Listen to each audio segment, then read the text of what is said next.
Pemirsa, Anda kembali di Breaking News TV One bersama saya Ana Telita, dan saat ini Hakim sudah menutup sidang pada hari ini dengan terdakwa Ricky Rizal yang merupakan salah satu terdakwa dari kasus pembunuhan berencana Brigadir Nofriansyah Yosua Huta Barat, di mana tadi kuasa hukum Ricky Rizal menghadirkan saksi ahli, ada charge atau saksi meringankan.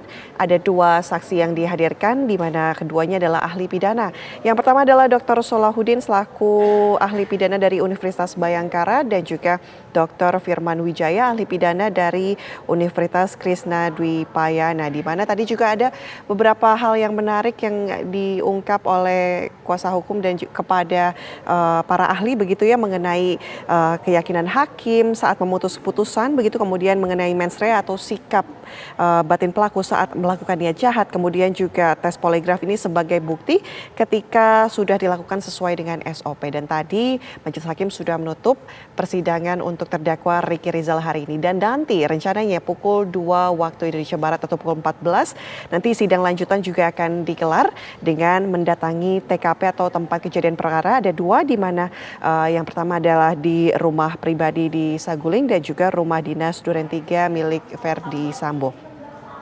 Sidang lanjutan yang digelar dengan agenda mendatangi TKP ini adalah atas permintaan dari kuasa hukum Verdi Sambo dan juga Putri Chandrawati, di mana pemeriksaan tempat kejadian perkara ini menurut majelis hakim untuk melengkapi fakta persidangan dan juga melihat gambaran situasi sebenarnya seperti apakah di TKP, kemudian nanti akan dilihat oleh majelis hakim, kemudian penasihat hukum dan juga jaksa penuntut umum. Artinya ini bukan ranah pembuktian, tidak ada terdakwa yang kemudian dihadirkan di TKP yang nanti akan didatangi oleh majelis hakim, kemudian penasihat hukum dan juga JPU di rumah pribadi Verdi Sambo dan juga Putri Chandrawati di Saguling dan juga di rumah dinas Verdi Sambo di Duren 3. Nanti pemeriksaan TKP untuk melengkapi fakta persidangan, kemudian melihat gambaran situasi dan juga bukan pembuktian, ini akan disesuaikan dengan BAP yang tentunya sudah dikombinasikan berdasarkan keterangan dari para terdakwa. Dan saat ini pemirsa, kita akan langsung menuju ke Pengadilan Negeri Jakarta Selatan.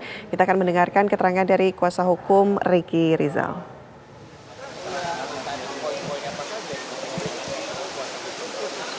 Poin Mundur dikit bang. Ini bang kasih. apa yang disampaikan ahli baik kedua-duanya itu hal-hal yang menurut kita meringankan. Kita memperdalam pasal tentang unsur-unsur. Unsur-unsur itu adalah pertama masalah kesengajaan. Nah, kita bedah aja langsung. Kesengajaan dengan dia menolak itu suatu hal yang udah patah.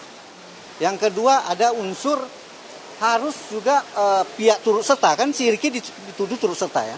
Dia harus juga melakukan hal yang aktif. Apa yang hal aktif? Paling tidak dia juga punya pistol. Dan atau dia disuruh oleh Sambo ambil pistol. Tolong bawa ke sini. Nah, yang ada setelah dia menolak, dia disuruh panggil temannya si Richard. Dan dalam kondisi dia juga masih belum pasti. Dalam pikirannya masih bingung karena masih diklarifikasi. Dan di mana tempatnya kan dia belum tahu atau apa. Sehingga dia dalam keadaan bingung, saya tanya fakta itu kepada. Itu bukan sesuatu hal yang itu tugas yang sehari-hari. Dan bukan khusus untuk berakibat terhadap tindakan Ricky Rizal akhirnya mengakibatkan meninggalnya. Tidak ada upaya dia misalnya dipanggil kemudian dia megangin si Joshua atau ngambil pisau supaya si Joshua ini diarahkan, kan tidak ada seperti itu. Kalau dari apa yang disampaikan oleh ahli, kalau menurut kami tetap pasal itu tidak terpenuhi. Pasal pembunuhan berencana untuk Ricky maupun 338 dan atau turut serta tidak, artinya terpatahkan menurut kami ya, terpatahkan. Dan didukung juga ucapan-ucapan ahli. Ada selama ini persidangan kita diduga misalnya Ricky berbohong masalah senjata yang di sana, di mana di waktu pengamanan, antisipasi supaya jangan antara Kuat dan si Joshua jangan ribut, itu antisipasi moral. Dan didukung juga tentang lie detector. Kita minta pendapat ahli ini dua-duanya bahwa apa yang dicurigai misalnya Sambo dia tidak melihat menembak itu, kemudian dihubungkan dengan lie detector. Apakah ini bisa dijadikan bukti? Menurut ahli, apabila itu ada pemeriksaan sesuai prosedur dan tidak keberatan pihak yang diperiksa, Ricky, kemudian disampaikan dalam sidang sebagai bukti di pengadilan dan disumpah, itu menyebabkan alat bukti yang memperkuat. Jadi semakin membuktikan tidak adanya peran dari saudara Ricky untuk pertama tidak ada niat sengaja untuk itu dan tidak juga menginginkan Joshua itu sampai meninggal. Pak, dari keterangan dua ahli hari ini, poin mana saja menurut Anda yang paling bisa membuktikan mematahkan dakwaan pembunuhan berencana dan pembunuhan? Ya, kan tadi diseret-seret dengan dengan delik omission dan commission gitu kan. Yang jelas di dalam pasal 340 dan 338 itu jelas perbuatannya barang siapapun ya yang berbuat unsur sengaja, dia udah menolak kan patah. Nggak ada unsur niat berarti patah. Kemudian dia tidak ada perbuatan nyata. Kalau ini melakukan pembunuhan minimal saudara tolong ambil senjata. Tolong saudara atau saudara ada upaya yang kira-kira mendorong si ini sehingga akhirnya dia mengarah kepada Sambo supaya benar-benar dilakukan. Dia kan tidak, dia kan hanya duduk terpaku karena dia bingung, karena dia masih bingung kan, ini benar ditembak atau klarifikasi dulu, dan dia tidak tahu kan di mana. Sementara dia dipanggil oleh Ibu Putri untuk melakukan dan udah pengetahuan umum harus setelah PCR ke Duren 3. Kemudian dalam jangka hitungan detik kejadian, apa yang dia bisa pikirkan, apa yang dia bantu, nggak ada aktivitas dia yang melakukan, yang menunjukkan dia berbuat untuk ikut melakukan, menginginkan Joshua terbunuh.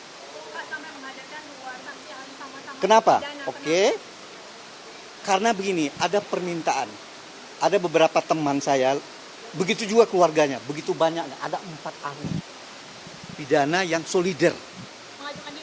Mengajukan diri tanpa apalah. Begitu juga. Ya, pro bono. Begitu juga kami minta pendapat Pak Profesor Andi Hamzah. Andi Hamzah pengen juga melakukan, dia membayangkan solider dengan keadaannya, jangan sampai ya kasarnya jangan sampai salah penerapan hukum, salah putusan dalam perkara ini. Karena bagaimanapun dia melihat juga ikutin perkembangan, tetapi karena beliau sudah usia 89 sehingga kita hanya minta diskusi lah. Sehingga akhirnya kita putuskan hanya 2. Karena nanti jangan-jangan nanti hakim juga menolak. Terlalu banyak, ada 4. Karena ada beberapa lagi. Karena hanya melihat setelah lie detector itu. Setelah melihat ya tidak, dia penolakan. Masa masih bisa dilanjutkan? Pemaksaan. Padahal apalagi seorang jaksa tentunya tidak selalu harus menuntut. Dia harus ada sebagai penegak keadilan. Dan suatu saat kita akan himbau, bila perlu Jaksa Agung kita himbau, sampai saat ini menurut kita tidak ada hal yang kuat untuk mengharuskan saudara Ricky harus dituntut hukuman. Pak, konstruksi hukum yang mau dibangun artinya tidak ada mens rea di situ dan tidak ada perbuatan. Ya, tidak ada mens rea karena sudah ditolak. Tidak ada alat yang dia lakukan untuk mendorong supaya si Joshua ini harus kena juga. Misalnya dia ikut juga membawa senjata untuk membackup si pimpinannya, atau kan tidak ada seperti itu, atau dia pisau untuk memegangin sini supaya mendorong ke suatu. Tidak, dia kan hanya diparkir, dipanggil, tahu udah ada kejadian. Dan memanggil Ricky Rizal itu bukan bagian dari perbuatan. Bukan, tidak bisa dianggap itu. Kalau dalam pidana, apalagi pasalnya itu kan jelas unsur niat, unsur sengaja. Barang siapa kan semua orang dituduhkan. Niat. Yang kedua, dia harus melakukan perbuatan menghilangkan nyawa itu. Apa yang dia bantu, apa yang dia kerjakan untuk membantu Sambo atau untuk Eliezer, kan tidak ada. Dia hanya melihat kan, karena dipanggil. Apakah pada saat dia diminta penjelasan, walaupun dia disuruh menembak, kan dia udah menolak. Itu masalah perbedaan. Dakwaan jaksa tidak bisa itu kan banyak asumsi. Asumsi tidak didukung oleh bukti dan fakta.